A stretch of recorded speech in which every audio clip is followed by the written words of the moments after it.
Evet, seni dinliyorum. Niye antrenmanda değilsin şu an? Ben kafese çıkmaktan vazgeçtim Tansel Bey.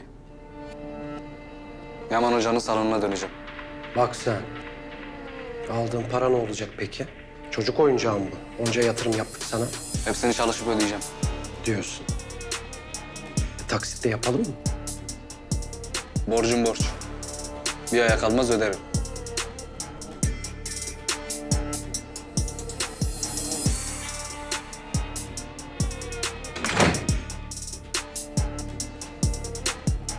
Gel bak biz bu söylediğini şöyle revize edelim. Sen kafeste tek bir maça çık. Borcun falan kalmasın, hepsini sıfırlayayım. Hatta bir de üstüne 20.000 vereyim. Bundan sonra nereye istiyorsan gidebilirsin. Anlaştık mı?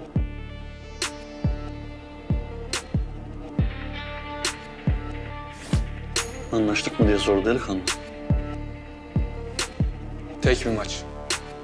Sonra gideceğim. Aynen öyle. Tek maç.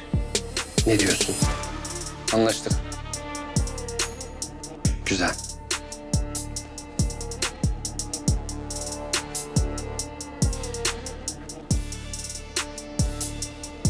Gidebilirsin o zaman. Eyvallah.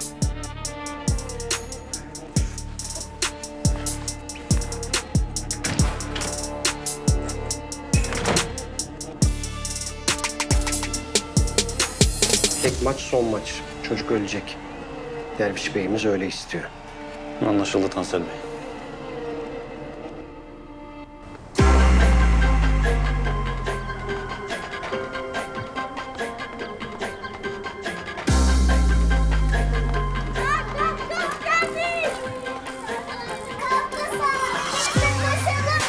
Gelin bakayım hadi.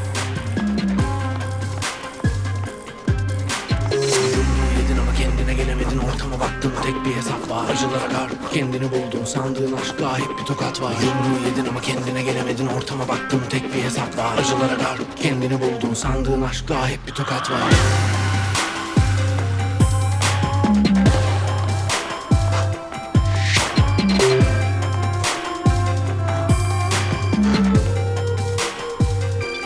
Alo. Kafkas Bey, 10 dakikanız kaldı. Neredesiniz? Oğlum çizdiğim burası yarım saatte koşmak imkansız. Vallahi beni ilgilendirmez. Bir saniye geç kalırsan yolu tekrar koşarsın. Tamam. Tamam hadi. Hadi.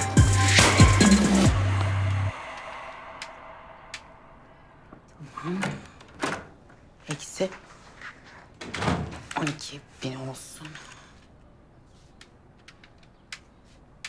Mücella, Ha, ne yapıyorsun sen? şimdi Serhat'cığım bak. Spor salonundaki, tamam mı, koltuk sayısı He.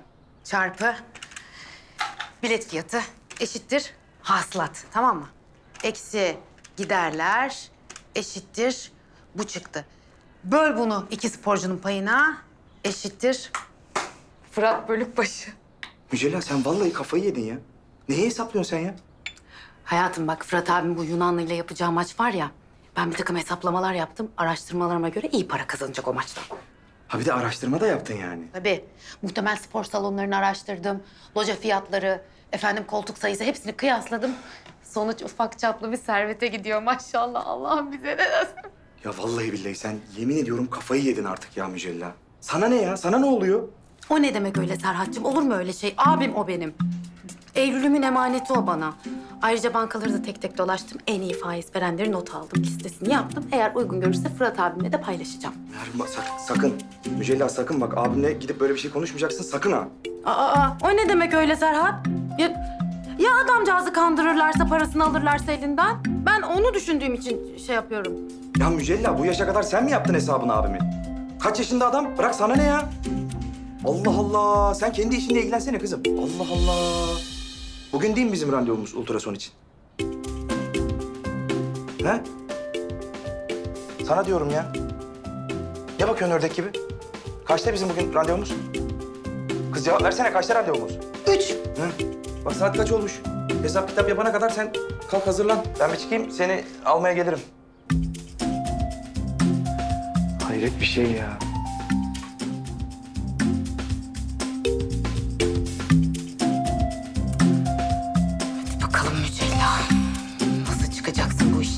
acaba? İç. Kimse yoktu mu lan? Hadi iyisin. Benim ajandan haber geldi. Cin şişeden çıkmış. O ne demek şimdi abi? La oğlum. Silah bankadan çıkmış, Tansel'in ofise inmiş işte. Harbi mi diyorsun? Sen nasıl öğrendin? Oğlum ajanım var diyorum ya sana. Kadının her yerde gözü kulağı var. Oğlum. Ya abi ne ajan? Film gibi konuşma. Kim söyledi sana? Ha? Bak yanlış mantık çıkmasın Kadri abi.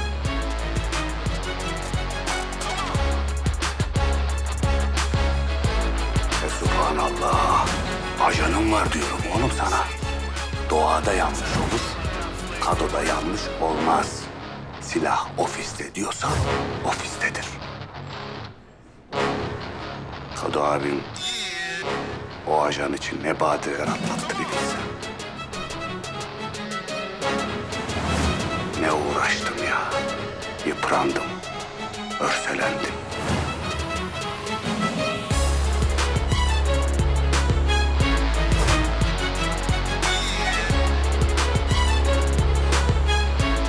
Yani şimdi sen bana diyorsun ki biz ofise gidip o silahı alabiliriz. Yanlış mı anlamışım? Kim? İşte abi biz ikimiz. Ajanım var dedin. İkimize doğru zamanı söylesin. Biz de bam, gidip alalım silahı işte. Abi onca emeğin boşuna gitmesin yani. Ya öyle bir şey yok ya. Oğlum istihbarat benden, operasyon senden. Ben bundan sonrasına karışmam artık. Vay be abi. Beni şimdi peki yakalasalar orada, ha?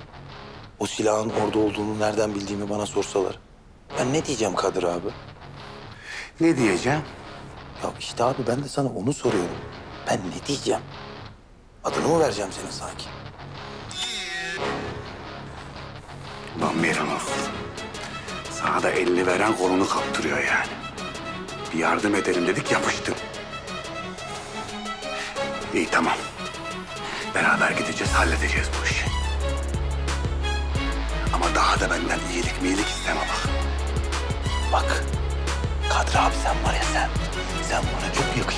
Sen çok karizmatik bir adamsın Kadri abi be. Fırat. Suna? Ne işin var burada? Niye haber vermedin? Çok olmadı. Şimdi geldim sayılır. Hem antrenmanımı bölmek istemedim. Sana küçük bir hediye aldım. Kabul edersin inşallah. Ne hediyesi? Telefon.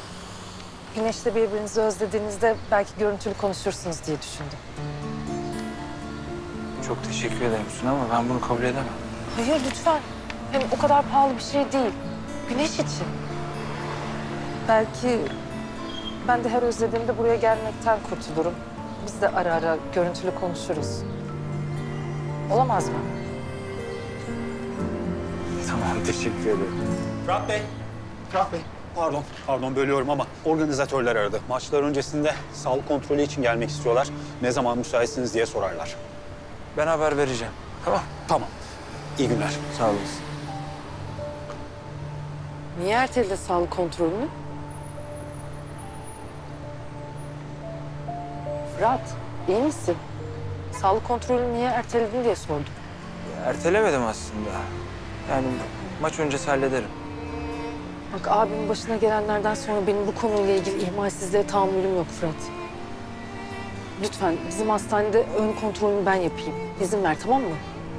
Tamam Suna ama çok büyütüyorsun. Evet büyütüyorum. Çünkü bu konu benim için hassas. Lütfen kırma beni. Peki. Tamam doktor hanım gidelim. Ama bak söz ver. Düşersem sen kaldıracaksın ha. Seve seve. Hadi. İstiyorsan ben kullanayım. Olur. Yorgun değilsen.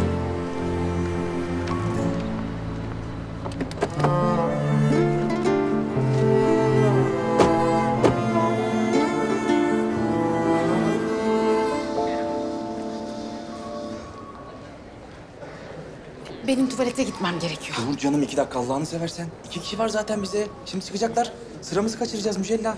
Ama çok sıkıştım Eser. Ay Mücella. Çocuk gibi Allah'ını seversen ya. Aa. Kızım bak ben kaç gündür bekliyorum bugünü değil mi? 2 dakikada sen bekleyiver bir şey olmaz. Tamam. EKG tamam. Akciğerlerine de baktık. Kan testinde de tamam. Bir tek MR kaldı. Beyni var ama. Barış birazdan alacak seni. 2. kata çıkacaksınız.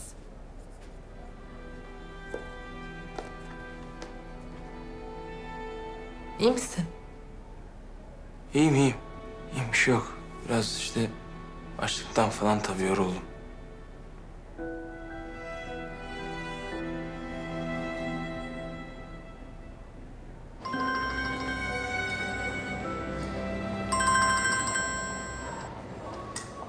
Zafer, ben seni biraz sonra arayayım mı ya? Şeydeyim şimdi, hastanedeyim de. Daha sonra arama oğlum. Çık yanıma gel acil. Abi gelemem şimdi. Ya birazdan çocuğumla tanışacağım ya. Ya bundan daha acil bir şey olamaz. Allah'ım sen konuyu biliyorsun ya Rabbim. Olabilir oğlum. Hem de nasıl olur biliyor musun? Çocuğun 24 saat daha beklesin. Yarın tanışırsın. Acil diyorum ya. Yeğenin sana ihtiyacı var. Zafer, bir şey mi oldu? Bak doğruyu söyle bana. Allah'ını seversen. Kötü bir şey mi oldu? Bak doğruyu söyle. Yok oğlum kötü bir şey yok ama sen gelmezsen olacak. Bak şeyi var ya Nazife'nin pastanesi oradayım ben. Hadi Serhat. Mücella'ya söyleme. Karına bir şey söyleme. Yani. Tamam. Tamam. Ne oluyor Serhat? Benim gitmem lazım Mücella. Şaka. Ay yani şimdi şu an. Evet. Ya acil bir iş. Ben sana anlatırım sonra. Bak sen mutlaka giriyorsun içeri. Akşam evde detayları konuşuyoruz tamam mı? İhmal etme bak giriyorsun. Tamam.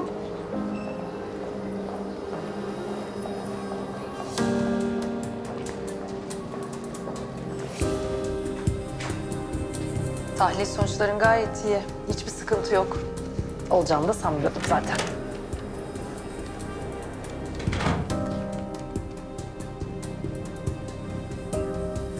Bakalım EKG sonuçları. Onlar da gayet iyi. Kalbine güvenebilirsin. Kalbime güveniyorum zaten doktor. Sonuçta sana emanet.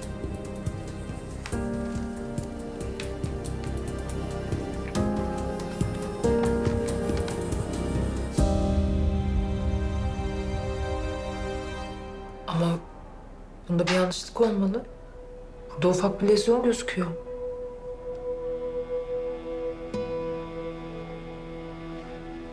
Beynin görme merkezine yakın bir noktada. Sol gözün hemen arkasında. Bir yanlışlık yok.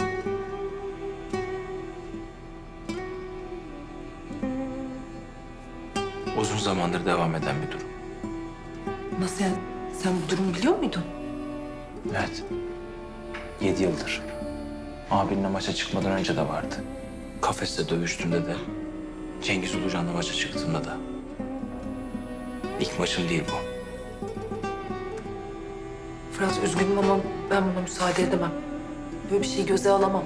Suna, ben bu maça çıkmak zorundayım. Yapma. Fırat sen şu an durumun ne kadar ciddi olduğunu farkında değilsin bence. Bu senin son maçın olabilir. Fırat bak sen bu ailenin maça falan çıkamazsın. Sonuçları tahmininden çok daha ağır olabilir. Hayır kendini düşünmüyorsan bari oğlunu düşün. Beni düşün. Bizim sana ihtiyacımız var. Suna etrafındakilere bir bak. Hastane çalışanlarına, mesai arkadaşlarına, hastane personeline. Herkes bu maçı bekliyor. Herkes bu maça çıkmamı, o adamı devirmemi istiyor benden. Bak, ben oğlumu ateşe attım döndüm.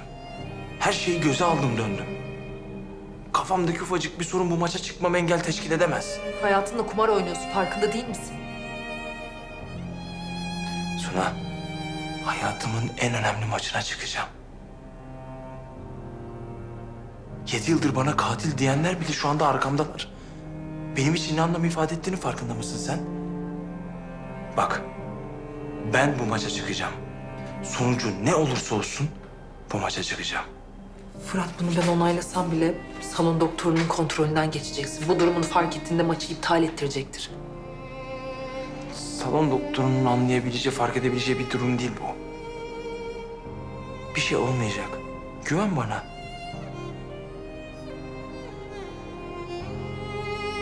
Onaylayacak mısın?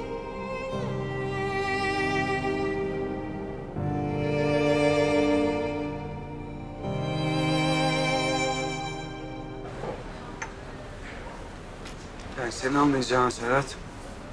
Güneş şu an polis korumasında. Dervişin de bunun haberi yok. Ama eminim şu an yanan yakılan ne olduğunu anlamaya çalışıyor. Güneş'e ulaşırsa eğer onu alacak. Aldığı zaman ne olacak? Fırat da işi kalmayacak bu adamın. Allah korusun ha. Allah korusun da ondan sonra başımıza ne işler çevirecek acaba? Yani Selvi gidiyor geliyor Güneş'in yanına ama tek başına yani dikkat çekiyor, anladın mı? Şimdi kızın başında yani yanının arkasında bir adam takarsa sıkıntı yani. O yüzden ne yapacağız? Bu durumu hep beraber açacağız. El ele vereceğiz. Hep beraber bu durumun altından kalkacağız. Tabii abi tabii. Ya el ele verdik mi zaten biz her şeyin üstesinden geliriz ya. Ben ne yapayım abi? Ya benim de yapabileceğim bir şey vardır illa ki. Ne yapayım ben? Var olmaz mı? O yüzden çağırdım seni zaten. Ben sana adresi vereceğim. Tamam. Bir de işte bir süre sen ilgileneceksin. Anlaştık mı? Ya abi anlaştık tabii. Anlaştık mı ne demek ya? Tabii ki anlaştık yani. Yeğenim o benim ya. Canım kanım benim. Her şeyim yani. Bakma sen bu ara kendi derdimize düştük de ne abimi ne Güneş'i. Ya ihmal ettim işte yani. Ama bak sen hiç merak etme. Benim bundan sonra elim de gözüm de Güneş'in üstünde yani. Ben gider gelirim. Kimseye de bir şey söylemem. Hiç aklın kalmasın senin. Sen anlayın kurban. Bizim özlediğimiz Serhat bu. Haberin olsun. Eyvallah abi.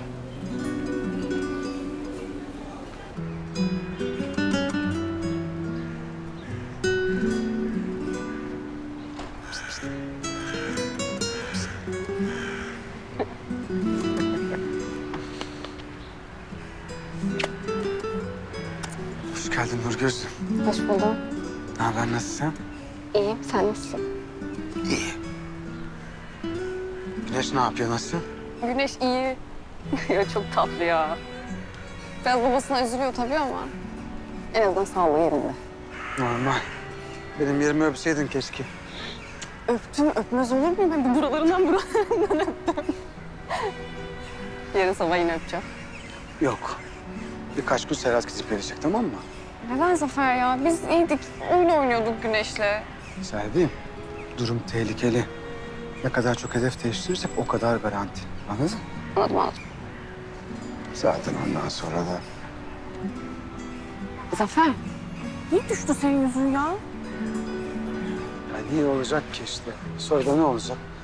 Fırat maça çıkacak. Ondan sonra temelli gidecekler. Bakarsın gitmezler. Vazgeçer Fırat. Gözlüm Fırat değiştirse ne olacak? Ala da alı vazgeçmiyor ki. Ya bu adam bu kadar güçlü mü gerçekten? Vallahi ne kadar güçlü bilmiyorum ama... kardeşimi benden koparabildiğine göre... daha gücünsün hesap et. Ne zoruma gidiyor biliyor musun? Ne elimiz kolumuz erişebiliyor, ne bir şey yapabiliyor. Neyse.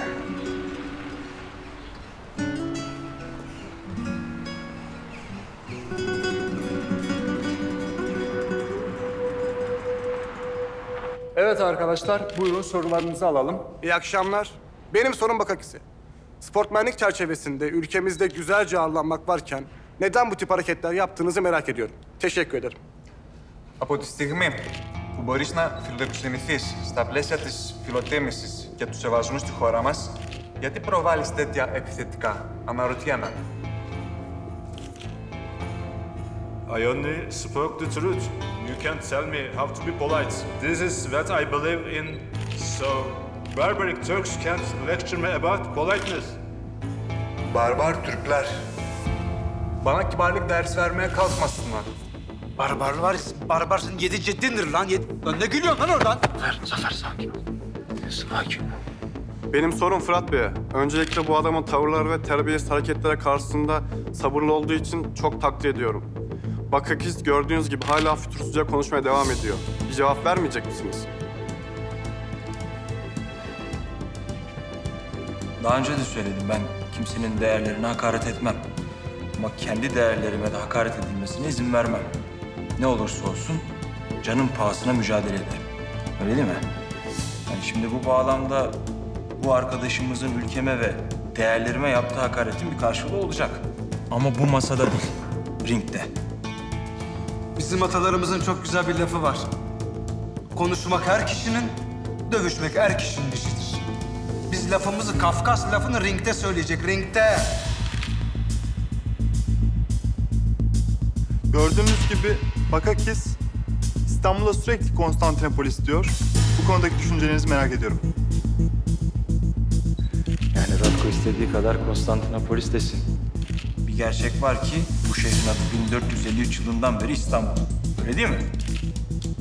Atalarının başaramadığını Rick'te başarmak istiyor ama ben buna müsaade etmeyeceğim. Hep beraber şahit olacağız. I'm going to kill you, Kafkas. Kim hareket çekiyor? Otur lan yerine. I will punch you, but you will never be punching back. Punching back. Oğlum otur. Hareketlere bak, hareketlere.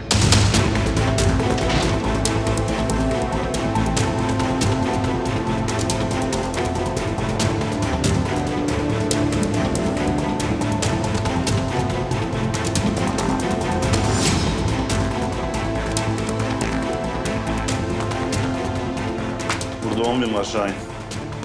Maçtan önce aldığın avans Tansel Bey'in sana hediyesi. Maçtan sonra bir 10.000 daha alacaksın.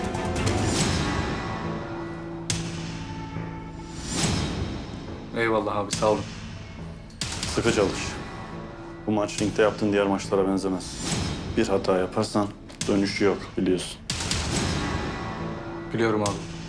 Güzel. Şimdi git dinlen. Çocuklar sana maçın saatini, yerini haber verir. Eyvallah.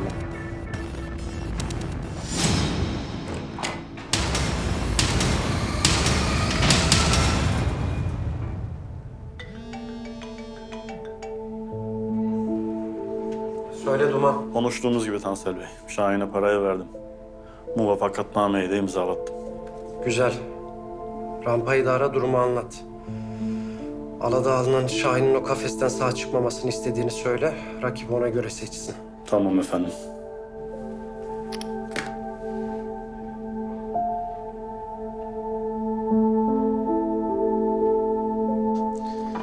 Ya bırakacaktın, ben o şişeyi kafasına geçirecektim ama kardeşim. Hoş. Şişe cam değildi ki böyle beyninin pekmezini öyle akıtsın aşağı doğru. Oğlum bir sakin ol ya. Bir sakin ol, o bende. Ben akıtacağım pekmezini. Sen rahat ol Zafer hocam. Ben rahatım da. Ben sana bir şey söyleyeyim mi? Onu oraya gömmen şart oldu. Onu gömemiyor musun kardeşim? Beni göm o zaman. Bu kadar. Bu maç var ya, bizim için fırsat, biliyorsun değil mi sen bunu? WBC'nin yolunu açacak bize. Şu inadını bir bıraksan var ya, ben bir maç yapacağım da gideceğim. Bir bırak ya. Bir bırak. Bir 3-5 maç yapsam var ya, yemin ediyorum senin adın dünya zirvesine yazdırabiliriz. Bir düşünsene, bak. Dünya ağır siklet boks şampiyonu Kafkas Fırat Bölükbaşı. Bak dinle. Bak öyle dinle ama. Dünya ağır siklet boks şampiyonu Kafkas Fırat Bölükbaşı, ne kadar harika duyuluyor ama ne kadar şiir gibi ya. Oğlum gaza gelme öyle. Bu benim son maçım. Çekip gideceğim. Ne Kafkas kalacak ne Fırat. Yepyeni bir hayata adım atacağım ben. Asma suratını be Zafer. Bak bana bak. Önce şu Bakakis meselesini halledeceğiz. Tamam? Ne zoruma gidiyor biliyor musun? Ulan sana ilk lafa tuttuğum günden beri bizim hayalimiz neydi?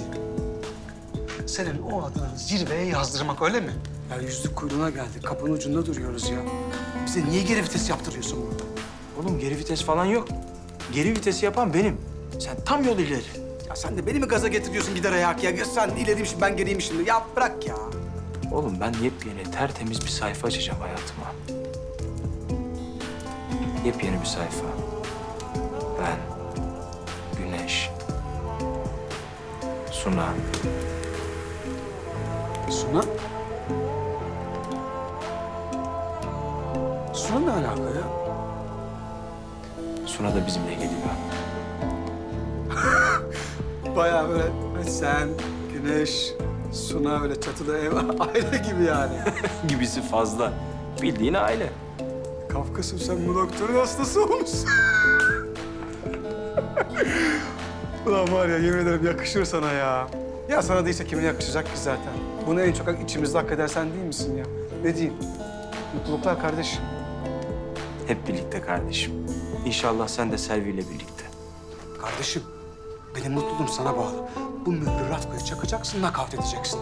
Yaptın. Yapamadım, ben de burada onu Selvi'nin babasını yapamıyorum yani. Bak güzel kardeşim, o iş benim yumuruma kaldıysa... ben Ratko'nun çenesine, sen de imza defterine çakacaksın mühür. Çak. Demek dervişin işini maçta bitireceğiz, öyle mi? Ne zaman bu maç? Hafta sonu. Plan çok zor değil. Derviş'e senin yerini tespit ettiğimi söyleyeceğim. O da rüzgarlı adamları senin üstüne salacak.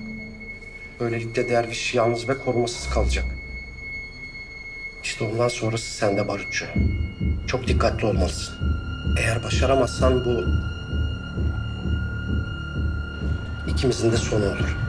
Sen hiç merak etme. Sen üzerine düşeni yap, yeter. Gerisini dert etme.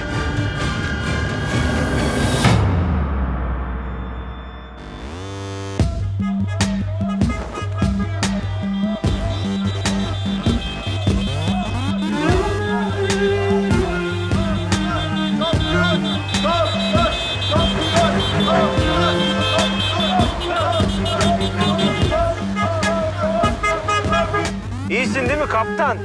Sıkılmadın değil mi oğlum? Ha? Nasıl geçiyor günlerin? Sıkılmadım. Serra ablam hep yanıma geldi. Amcam da geldi. Ömer abi de yanımda.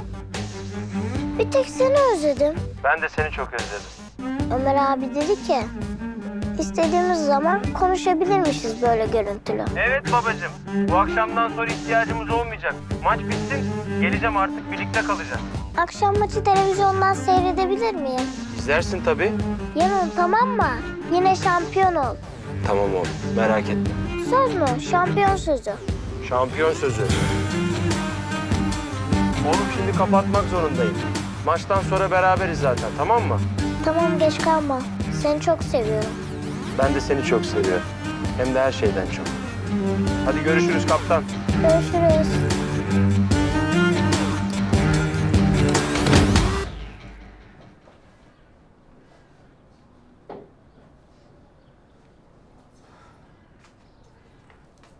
Neredesin sen?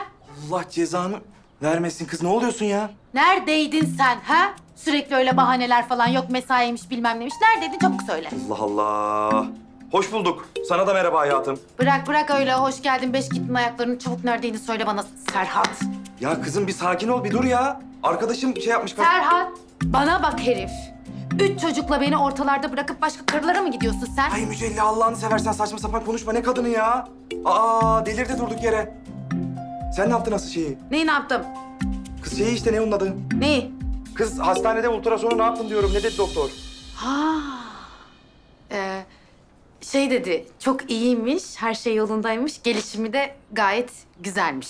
Vallahi mi diyorsun? Hı? Oh be. Maşallah. Kız içim rahatladı ha. Üstümden böyle yük kalktı yemin ediyorum.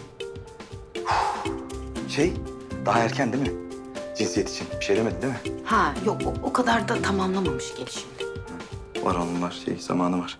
Mücella ben giyineyim çıkacağım hemen abimin maçına gidiyorum. Aa, biz de gelelim. Çocuklarla gelip biz de gelelim. Hadi. Yok anam yok hiç gerek yok. Oralar kalabalık şimdi ana baba günü gibi. Hiç gerek yok yani evden izleyin. Otur. Ya haklısın tamam. Ama Serhat'cığım Fırat abime çok selam söyle ama tamam mı? Ailecek onun destekçisiyiz, arkasındayız, çok seviyoruz tamam mı? Allah Allah. Allah akıl fikir versin. Ne diyeyim ya?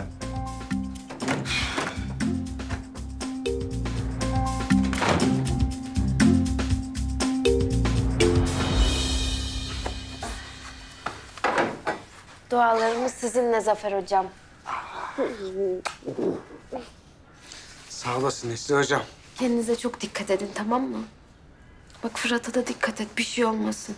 Ya benle Kafkas omuz omuzayken hayatta ya da renkte kaybettiğimizi gördün mü? Etmedik.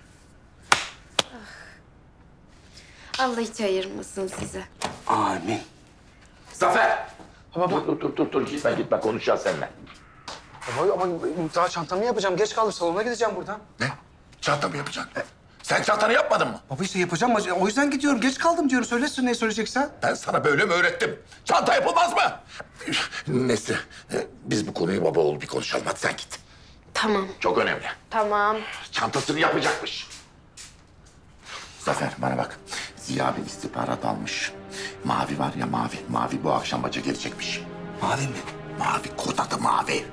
Bu dervişin kara kutusu. Bütün kirli işlerini o biliyor. Ve bugüne kadar deşifre olmamış. Ama Ziya'lar deşifre etmişler. Bu akşam maça gelecekmiş tamam mı? Bir operasyon tertip ediyorlar. Önce Mavi'yi yakalayacaklar. Sonra da dervişi biri çekecekler. Zafer. Sonsuza kadar. Bunu söyle. Fırat hazırlıklı olsun. Tamam mı? Baba. Derviş yakalanırsa eğer o zaman Fırat'ların gitmesine gerek kalmaz. Aferin oğlum be. Akıllı oğlum benim. Gel bir öpeyim seni. Ne kadar akıllı.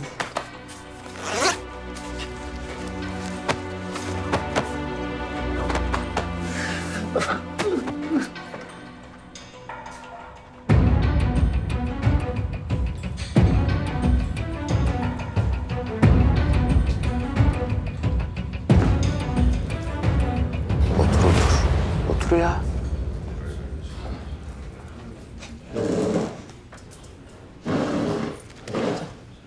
Neredesin lan sen? Acittin beni burada.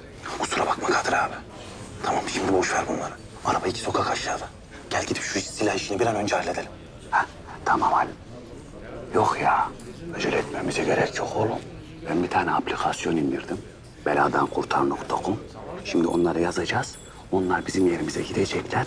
Kasayı patlatıp silah alıp buraya getirecekler. Rahat ol ya. Sen bayağı rahat ol. Bir kere ya. Bir kere Kadir abi hayatında bir kere bir şeyle dalga geçme ya. Ulan esmerlik kirik. Elini kolunu sallaya sallaya nereye gidiyorsun da giriyorsun sen ya? Ha? Ya ne yapacağız o zaman? Ne yapacağız? Ne yapabiliriz ya? Bir şey söyle. Bu akşam herkes Ratko'yla Kafkas'ın maçında olacak. Biz de bu fırsattan faydalanıp direkt içeri gireceğiz. Alıp çıkacağız. Mevzu bu. Olmaz abi. Ben maça gideceğim. Ya misliyle kendime en kral yerden bilet ayırttım. Bana ayırtmadın mı? Hay Allah ya. İyi o zaman biletler yanmasın. Senin gençliğin yansın. Hatta ben de geleyim maça. Beraber çıkalım. Sen oradan direkt karakola teslim edelim. Ben de oradan devam edeyim. Salak. Ahmet, bana bir çay ver. Çocuğa da kivi. Ya ne kivisi Kadir abi ya?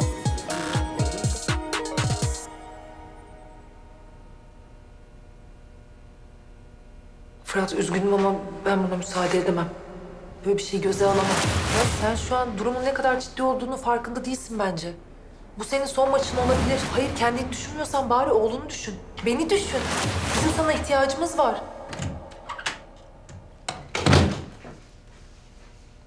Fırat abi. Şahin. Oğlum ne işin var burada? Bizim salona dönecektin. Döneceğim abi. Kalan eşyalarımı almaya geldim.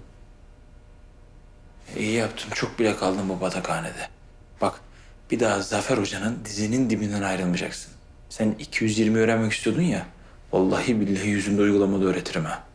Yok abi. Söz.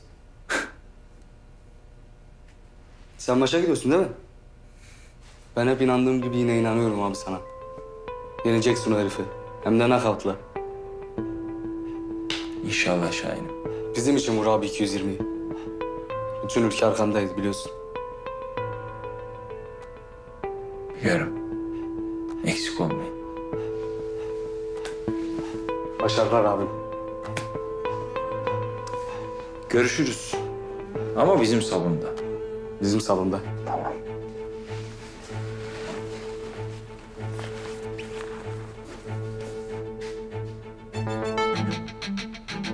Fırat abi. Ben seni tanımadan önce sana çok hayrandım. Tanıdıktan sonra 2 kat daha arttı hayranlığım. Artık sadece senin gibi bir boksör olmak için değil, senin gibi bir insan olabilmek için çabalayacağım. Bana bu hayatta bir şans verseler, abini seç deseler, gözümü kırpmadan seni seçerim abi. O şansa ihtiyacın yok ki. Ben zaten senin abim. Eyvallah abi. Allah'a emanet ol. Kendine iyi bak kardeşim.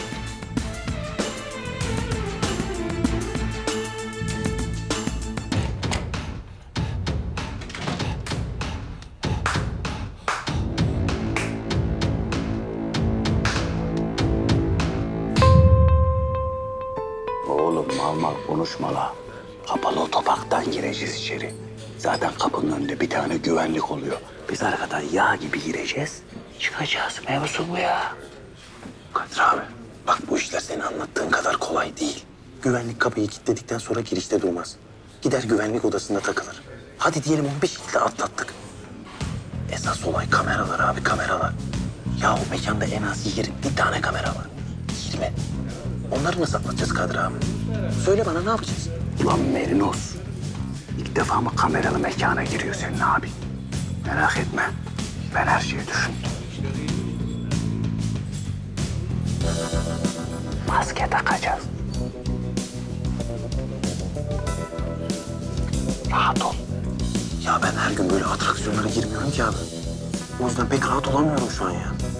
Vallahi benim 40 falan oldu. Ama ben de rahat olamıyorum. Zaten rahat olmamak lazım. O ilk heyecanı hep içinde tutacaksın. O seni diri tutar. Al bakalım. Başarılar Fırat abi.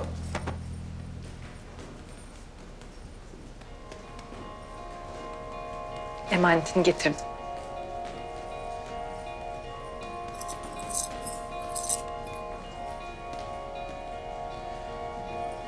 Ben en büyük emanetimi maçtan sonra yanıma alacağım. Ve bir daha asla bırakmayacağım.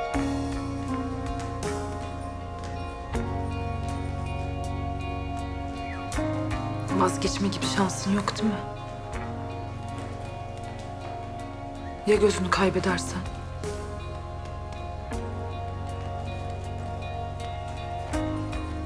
Hiç korkma, bir şey olmayacak. Ben ringde iyi kart tutuyorum biliyorsun. Doktor hanım, benim gardım bir tek senin karşında düşüyor. Bakma bana öyle. Bir şey olmayacak dedim ya. Yani bu maç artık benim maçım olmaktan çıktı. Bir milli maç oldu. Herkes benim ringe çıkmamı bekliyor. Biliyorum ama ben de sana bir şey olacak diye korkuyorum. Hiçbir şey olmayacak. Söz veriyorum. Tamam. Bak, kötü şeyler düşünmeyelim. Hem sana çok güzel bir haberim var. Kerim'in silah meselesini hallettim. O konu kapandı. Tansel bir daha şantaj yapamayacak. Ciddi misin? Tansel kabusu bitti mi yani? Bitti. Nasıl hallettin? Hallettim bir şekilde. Final bombu çaldığında bizim için yeni bir hayat başlayacak. Hepimiz için. Sen ringden sağ salimin de. Ben başka bir şey istemiyorum.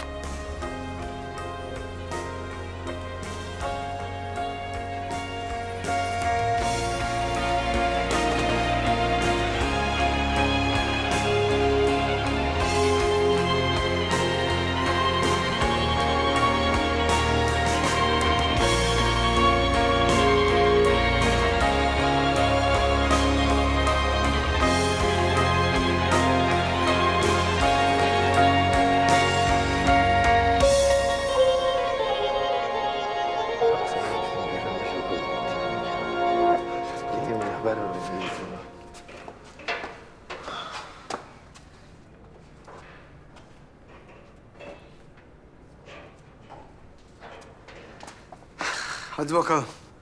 Yolcu yolunda gerek ha? Allah yardımcınız olsun Zafer. Sağ olasın Şengül teyzem, sağ ol. Keramettin abin selam söyledi sana. Kafkaslı o Yunan'ı ringe gömsün. Salonun bütün su tesisatını bedavaya yaptıracağım dedi. Eyvallah, sağ olsun, eksik olmasın. Hakikaten sağ olsun ya. Hocam keşke biz de gelseydik. O herifin o ringde dayak yediğini canlı canlı izleseydik. Oğlum siz de var ya, iyice gaza geldiğinizde savaşa mı gidiyoruz, maça mı gidiyoruz? Geleceksiniz oraya, başımızı belaya sokacaksınız ondan sonra. Yok, siz buradan televizyondan. Hoca sensin. Ne dersen o. Eyvallah torbam. Kalbimiz, ruhumuz sizinle hocam. Fırat abiye de söyle. Arkanızdayız. Çocuklar seni çok seviyordu. Çok da güveniyorlardı. Gardını bizim için tutsun hocam. Bizim için vursun. Sempati, o ne lan? Bir bak. Arkadaşlarımızla bugün hep beraber ringde bir yemin ettik hocam. Bir gün biz de Fırat abimiz gibi bayrağımız için, onurumuz için dövüşeceğiz hocam. Tüm dünyaya Türk sporcusunun ne kadar güçlü olduğunu göstereceğiz. Bu da Fırat abiye hediyemiz. Bir gün inşallah madalyaları, kemerleri alana kadar elimizdeki tek şey bu. Yeminimizin nişanı. Fotoğrafı büyütüp salona asacağız. Ettiğimiz yemini hatırlatacak bize. Ulan siz de sözüm ona bu ülkenin işe yaramazlarısınız, öyle mi?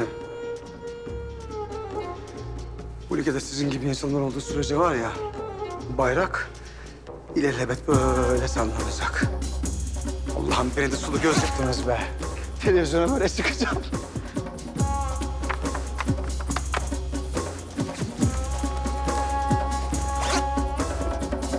Hadi artık. Gel tamam.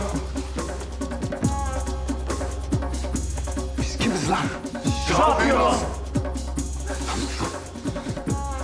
Hadi hadi! Yumruğu yedin ama kendine gelemedin. Ortama baktın tek bir hesap var. Acılara gar kendini buldun. Sandığın aşkla hep bir tokat var. Yumruğu yedin ama kendine gelemedin. Ortama baktın tek bir hesap var. Acılara gar kendini buldun. Sandığın aşkla hep bir tokat var. Yumruğu yedin ama kendine gelemedin. Ortama baktın tek bir hesap var. Acılara gar kendini buldun. Sandığın aşkla hep bir tokat var.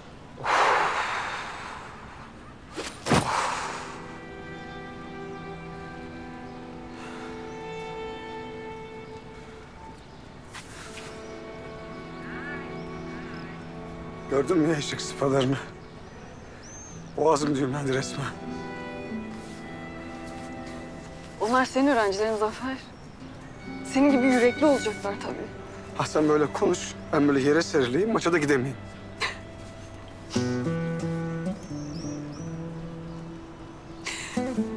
Ben seninle o kadar çok gurur duyuyorum ki. Abiliğinle, hocalığınla, emeğinle, her şeyinle. Kazanıp kazanmamızın hiçbir önemi yok, tamam mı? Ben seninle çok gurur duyuyorum, bunu bil.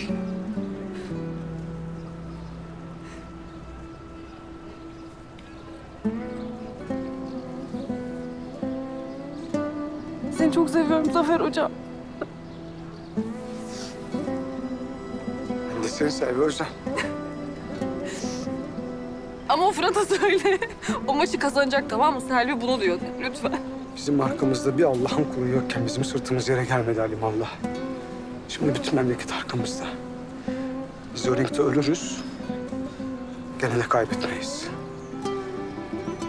Gitmem lazım.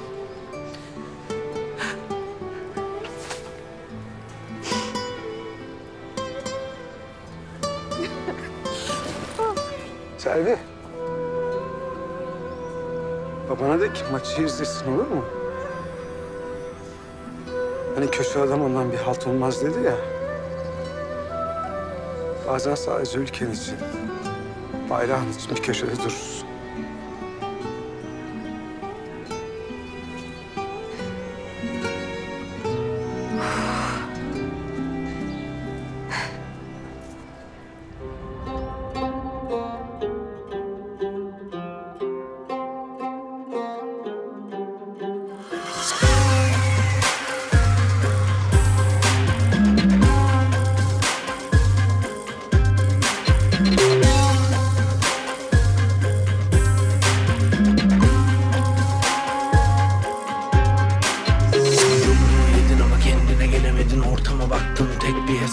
Acılara gar kendini buldun. Sandığın aşkla hep bir tokat var. Yumruğu yedin ama kendine gelemedin. Ortama baktın tek bir hesap var. Acılara gar kendini buldun. Sandığın aşkla hep bir tokat var.